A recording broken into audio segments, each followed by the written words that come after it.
સમગ્ર ગુજરાતને હચમચાવી મૂકનાર ભાયલી સગીરા સામૂહિક દુષ્કર્મ કેસમાં ખાસ પોસ્કો અદાલતે એક મહત્વપૂર્ણ નિર્ણય લીધો છે। અદાલતે તમામ 5 આરોપીને દોષી ઠેરવ્યા બાદ સજાની જાહેરાત માટે આગામી 31 ઓગસ્ટની તારીખ નક્કી કરી છે।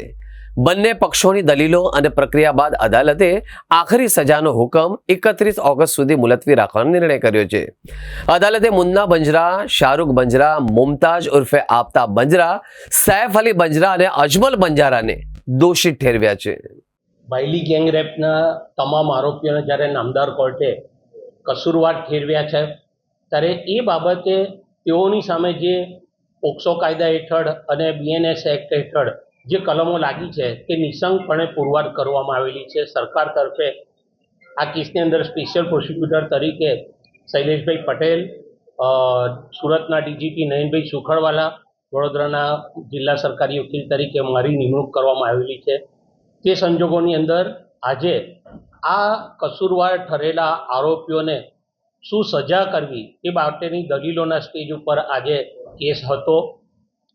આરોપીઓની સામે જે પ્રકારે કલમો લગાવવામાં આવી છે અને એ તમામ નિશંકપણે પુરવાર થઈ છે ત્યારે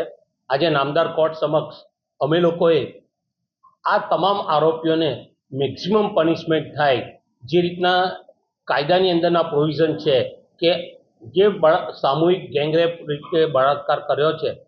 એ આરોપીઓને જીવનના છેલ્લા શ્વાસ સુધીની સજા જ્યારે કાયદાની અંદર નક્કી કરવામાં આવેલી છે તે સજા થઈ શકે એવી આજે અમે રજૂઆત કરી છે। તમામ આરોપીઓ જ્યારે સામૂહિક ઈરાદાથી નીકળ્યા છે ત્યારે એમનો ઈરાદો પણ નામદાર કોર્ટમાં અમે સ્પષ્ટ કરેલો છે। આ કામે ભોગ બનનારના મોબાઈલની પણ લૂંટ કરેલી છે તેવા સંજોગોની અંદર પુરાવાનો નાશ કરવામાં આવેલો છે અને જે મોબાઈલ લૂંટીને લઈ ગયા એ મોબાઈલથી બાળકીને કોઈ પણ પ્રકારની મદદ મળે નહીં, મોબાઈલ ઉપર એ કોઈનો સંપર્ક ના કરી શકે એવા ઈરાદાથી જ્યારે આરોપીઓ આ મોબાઈલની લૂંટ કરીને જતા રહે છે તે સંજોગોની અંદર આજે નામદાર કોર્ટની અંદર અમે આ તમામ આરોપીઓને મેક્સિમમ પનિશમેન્ટ થાય તેવી અમે રજૂઆત કરેલી છે। નામદાર કોર્ટે બંને પક્ષોની રજૂઆત આજે સાંભળી છે અને આ કેસમાં આ મહિનાની 31 તારીખે સજા કરવા માટેની તારીખ નક્કી કરવામાં આવી। ફોજદારી કાયદાની જોગવાઈ મુજબ જ્યારે કોઈને પણ ગુનેગાર ઠરાવવામાં આવે ત્યાર પછીનો તબક્કો છે કે એને કરેલ ગુનાહિત કૃત્ય બદલ એને કેટલી સજા કરવી જોઈએ।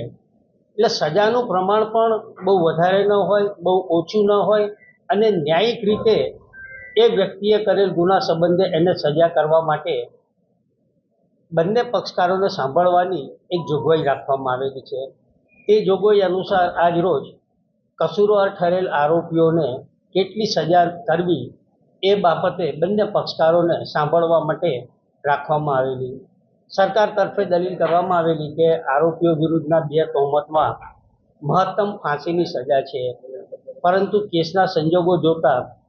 આ કેસમાં ફાંસીની સજા આપવી કદાચ નામદાર કોર્ટ ન્યાયોચિત ન ગણે તો પણ આરોપી વિરુદ્ધના 2 ચાર્જ એવા છે કે જેમાં ગેંગરેપ છે અને સગીર બાળા ઉપર જ્યારે સામૂહિક બળાત્કારનો આક્ષેપ છે ત્યારે એ કાયદામાં ઠરાવેલ મહત્તમ સજાની જોગવાઈ કે વ્યક્તિ કુદરતી જીવન જીવે ત્યાં સુધીને આ જીવન કેદની સજા અંગે